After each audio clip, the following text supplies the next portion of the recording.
It's about understanding your why and why you do what you do. I do what I do because I love to help people succeed.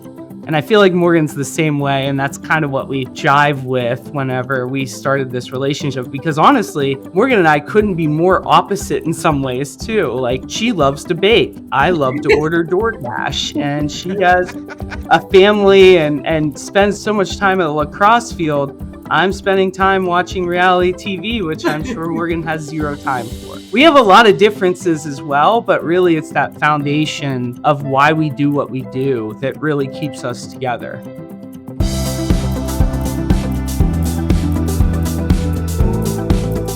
Welcome to the Aprio Ascend podcast. Today, we're exploring how casual contacts can become powerful business connections. Our guests, Morgan and Kayla, will share their journey from early career networking to a thriving partnership. In a world where relationships drive success, their story offers practical lessons and inspiration. Let's start at the very beginning. Morgan, I know you and Kayla have had a long-lasting business relationship.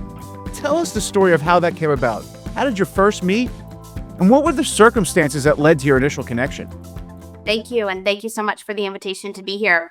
Kayla is a long-term business colleague and professional that I've worked with. Go back in the Wayback Time machine, and I was in a different role at a different firm. I was working at JP Morgan at the time, and a boss of mine said to me, you really need to start to develop relationships with people who are your age that you can grow up together in the industry. And so you should think about who are the people that you've had, in your circle that that you really like and that you may have things in common with, that you could really develop a good business friendship with and start to think about them as a trusted advisor over time. And about the same time, I think Kayla's boss at the time gave her very similar advice. And so we were fortunate enough that they set the two of us up and came and joined us on a lunch meeting where they, sort of introduced us again and made sure that we knew one another and explained to us the value of business colleagues and relationships like this. And out of that, but a very fun friendship where we've gotten to know each other. I think it's been, 12, 15 years of working together. And it's funny because at that time, we didn't have a lot of companies that we were referring back and forth. We were sort of the worker bees on the accounts, and we were getting to know the industry, getting to know the ins and the outs.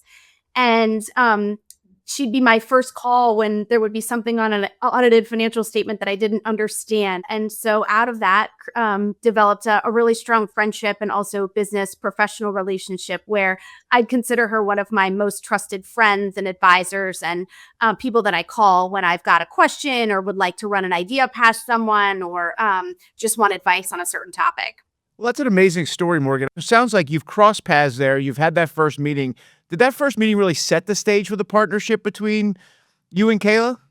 It did. And I think that was born out of the mentoring conversations that we had with both of our bosses at the time and them really underscoring the importance to us about developing these relationships in the industry. So at that time, both Kayla and I were focused on government contracting. And it's a cottage industry. It's a niche industry that, is in and around the DC area. It's got pockets of that nationally.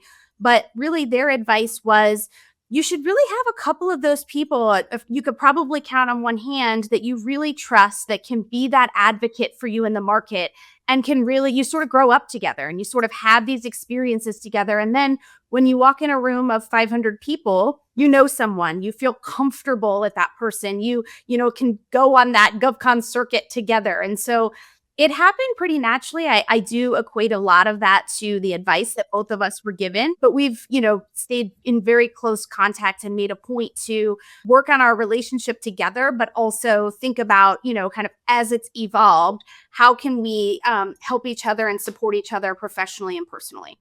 So Kayla, what was your first impression of Morgan? I mean, she just glowingly talked about you here for a few minutes here, right? How'd that initial encounter influence your approach maybe in starting that business relationship with her?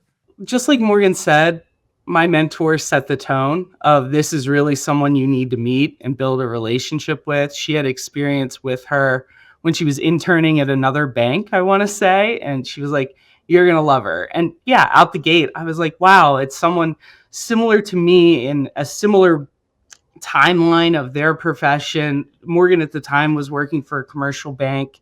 and I obviously was an auditor, and we just hit it off immediately. But with that said, our mentors set up the initial meeting, but then after that, it was on me and Morgan to continue the relationship, which we both kind of felt the same way and started seeing each other out in the marketplace and having our own meetings. But when we first started out, it really wasn't about trading, leads or relationships. Honestly, a lot of the beginning part of our relationship was a peer mentorship where one of us was up for a promotion, or there might have been a disappointment. We lost a client, things like that. And we were peer mentors to each other, which really solidified our relationship out the gate. That really made me trust her with any client that I worked with. I would have no issue recommending them talk to her about what she was doing. I actually picked that up from both of your answers, that there was more of a relationship in the beginning than a business relationship per se, that actually set the foundation for you guys to grow moving forward, which is awesome and extremely valuable. So this is for both of you, and I'll let you kind of answer it as you want to go through it. I mean, how do you guys identify shared interests or goals early on? I mean, you mentioned the relationship building part, the peer mentoring, right? Was there other small gestures that helped you two build trust as you evolved this partnership? Yeah, I mean, I would say Morgan and I are very aligned in our work ethic and our drive. So we both wanted to get promoted as fast as we can, advance in what we were doing, and really help the business community. That was the other side of it. We truly enjoyed helping companies thrive.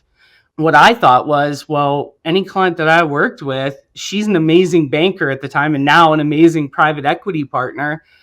Any one of my clients would be lucky to work with her. So we had that mutual interest and drive that really built that trust out the gate, I would say. I also would echo that and say that our personalities are very similar. It was way more about giving back to the company and helping them provide good advice along the way, and not necessarily worried about whether or not that led to a closed transaction. It was sort of the mindset that do right by the people in the business, help them with good ideas, and eventually that will work itself out and it will come back around. And I would say that in and of itself made me feel very comfortable introducing folks to Kayla, because I knew that she was going to treat them in a professional manner, not be pounding on their door, trying to sell them something, but more additive around advice and ideas and guidance. And so because we both approached clients that way, I think people found it helpful to meet someone else and one of my trusted colleagues. And so that's been a lot of fun to see. I would say not everyone in the market approaches their clients that way, and not everyone thinks about it that way. And so I always felt comfortable introducing Kayla, and still to this day, everybody may have an auditor, and but they always welcome a conversation with her because she is very thoughtful around giving advice and feedback, and understands that it's, hey, we'll see where this all goes, but always leaves a company better than when she found them. So not to put you guys on the spot, you have a lot of amazing stories, I'm sure, of helping clients over the years, but can you recall like maybe one significant time where you've offered support or resources that had such an impact on both your partnership and for the client? Morgan, do you want to start or would you like me to? I'm happy to. They were a budding government contractor growing, and they were a client of hers. And I was at JP Morgan at the time, and she said to me, "You got to meet these guys. They've got a great story. They're building a really good company. They're doing a lot of interesting work. And I just think you could be helpful to them." And so I met them, really enjoyed getting to know them. At the time, we didn't do any work together, but stayed in touch over multiple years. And when I got to my new life at Blue Delta, kept a conversation going with the two founders of this business, and ultimately ended up investing in their company and now sitting on the board of that company. And I would say, all because of introduction that Kayla had given a number of years ago. And it was funny when I was sitting in my investment committee meeting and they said to me, "Well, how did you originally get introduced to this company?" I said, "Well, Kayla introduced me and she's their auditor." And that held weight in our investment committee. It was, oh, wow, okay, this came from a strong referral source, someone we know, someone who we admire in the market. It's been a lot of fun working with them. And now they're a shared company that the two of us work on together. That is truly an amazing story. Your relationship, you guys is special already. I mean, in the conversations we've had in preparing for this, the communications, I could sense the connection. How do you guys work on that? I mean, how would you give someone advice? I mean, obviously, relationships are hard work in the first place. You guys are busy people. You have lives out there. Tell us how you guys stay connected. I would say it's really about intentional time. You're right. We are both very busy people, but we make sure that we have breakfast or lunch on a continual basis. It's funny, when we were first starting out in our careers, we definitely had it at a much faster cadence. Now it's a little fewer meetings a year, but we're texting constantly. Something comes up. I actually served as incoming president for ACG under Morgan, and Morgan was the president. So there's all these natural times where we have time to meet and hang out outside of just setting up a standard breakfast every month. And at the awards galas and the large conferences, we're always there and we always find each other and make sure that we talk and hang out and share any information that we have. So it really is having the intentionality. If I haven't heard from Morgan in the past couple weeks, I'm sending a text to see how things are going. And Morgan, maybe talk to us a little bit about, so you've gotten lucky and your boss has set this up for success, with you and Kayla. But if you're listening to this podcast, how do you go about deciding what relationships, what connections are worth investing in, right? We only have so much time. You've just talked about how hard it is to stay connected. How do you make that decision, maybe giving a piece of advice to our listeners? So I would say you have to find common ground. You have to like the people that you want to invest time in the relationship. And certainly that was true about Kayla. So we grew up very similarly. Also just enjoyed each other's company. So, would like to do things both at work and then also, if the opportunity arose outside of work, we spend time together. And that's a lot of fun too, because it connects you on a different level. It's not just about a business relationship and doing everything in a boardroom, but we've also had the opportunity to spend some time together going to concerts or going to golf tournaments and really getting to know one another. And so that's been a ton of fun as well. And so I think it's that relationship that evolves over time, and you do have those common connections around different things that you enjoy. Yeah, I think what you just brought up there is your relationship isn't transactional in nature. It's actually personal in nature. And the transactions are kind of like the extra fluff and stuff on top, right? That keeps you going, that keeps the motivation, but you've got this wonderful partnership. So as this partnership's been built, Kayla and Morgan, think about this way. You've been through transformation in roles, as you've changed your roles, your descriptions and careers. How has this been super important? Maybe in particular, let's focus on Morgan's move to Blue Delta Private Equity.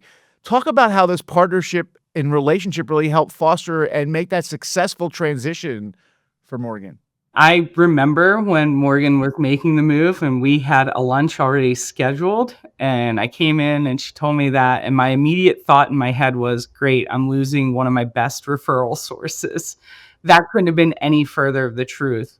But I also said to myself, it doesn't really matter. We're friends. Friends first, that's all that matters. Everything else will work itself out. And she still continues to be one of my best referral sources because she's so prevalent in the business community, as am I, vice versa. So for us, it really is just having that foundation of friendship. And I like what you said, Jordan, about that this isn't transactional. I don't keep a tally of how many people she's referred to me or vice versa. It really doesn't matter. It's about understanding your why and why you do what you do. I do what I do because I love to help people succeed. That's what gets me excited and gets me out of bed. Whether it's my clients or my friends in the community, that's what I care about. So transactions are really a side story for me. I don't do it to make sure that I get as many leads as I can possible. I do it because I can help as many people possible. And I feel like Morgan's the same way. And that's kind of what we really jive with whenever we started this relationship. Because honestly, Morgan and I couldn't be more opposite in some ways too. She loves to bake. I love to order DoorDash. And she has a family and spends so much time at a lacrosse field. I'm spending time watching reality TV, which I'm sure Morgan has zero time for. So we have a lot of differences as well, but really it's that foundation of why we do what we do that really keeps us together. Yeah, I think that's great. I think this question here kind of feeds off that. So Morgan, I'm going to ask you maybe for some advice. Let's say I have this partnership. It's really a relationship and a friendship. And let's say something doesn't go right at the client or the introduction. How do you guys handle that, right? Because I'm sure nothing can be perfect, right? Not everybody likes everybody. So maybe there's some advice on some new listeners how you might handle that if they're running into that scenario with their networking partner. we have a very open and honest relationship. And so I think that's really important. And I think the foundation of our relationship is built on that. And so if something doesn't go right, or if maybe I misrepresented something, Kayla would absolutely share with me, hey, no, maybe that didn't go so well, and vice versa. I think the big thing that we also do is there's a lot of underlying conversations that are happening before a potential, introduction to a company, or if we're thinking about it. Kayla's making sure that I know and understand the situation, that I am as prepped as I can be, and vice versa, around kind of what are the dynamics of the company? Are they growing quickly? What might they need? Hey, this is one where they may not ever need equity, but they really need advice. They really need talent. Can you just sort of pick your talent network brain and talk to them about that? And so I think setting the stage for the meeting and setting the stage for the networking opportunity, realizing that not everything is going to be transactional. Not everything is going to lead to, hey, you're going to get an opportunity to make an investment or bid on their audit, but really broader than that is really helpful and helps to create an environment where you do have that ability to share things back and forth if things don't go quite as you would expect. Well, awesome. I think I take away one key thing here. It's about communication between you two that makes your relationship so great, as you're constantly communicating with each other, sharing the facts, sharing the good and the bad, and enjoying life's experiences. So we have a tradition here on the Aprio Ascend podcast. We're going to ask you each one question here to wrap up. And it's pretty simple. If you had one piece of advice to give to our listeners on how to get started in networking and building relationships, what would it be? And Kayla, I'm going to start with you and let Morgan finish there. It's about making friends and building relationships, not about winning work. And I've always said throughout my career, it's very easy to fire a service provider. It's very hard to fire a friend. And so if you carry that mantra of how you build a relationship, it can weather if a hiccup happens, and if I get referred to a client and that doesn't go well, Morgan knows foundationally who I am and how I work, that will weather that storm. So I think it really is about building that relationship and not thinking about it as a transaction is very important. So my best piece of advice would always be a connector. Be one of those people that people gravitate to, and you give good advice. You can provide a interesting thought or idea. You may not have all the right answers. Nobody has all the right answers. But if you know where to send someone, or an idea that may spark an opportunity for them, or an idea for them, or connect them to someone else, they're going to remember that. And I think that really, from an advice perspective, would be the best piece of advice, because they may never remember if they did a deal with you or not, but they will remember if you help them along the way. And it's funny, I just have to add, Jordan, the connector thing with Morgan, real funny story. She had a new Portco CEO. They just did the investment, and she's like, we're going to the GovCon Awards, and she texts me, she's like, I'm going to bring him. We have to meet. We got to introduce him to a bunch of people. We spend the entire evening walking him around, introducing him to the whole community. Now he's more popular than both of us and all the attention at the awards. But he still refers to us this day as Mayor Higgins and Mayor Kania because of that experience. So being a connector is very key. Thank you, Morgan and Kayla, for sharing your journey. Today's conversation shows that meaningful business relationships are built on authenticity, shared values, and ongoing support. For our listeners, remember, invest in your network, nurture your connections, and don't be afraid to turn contacts into collaborators.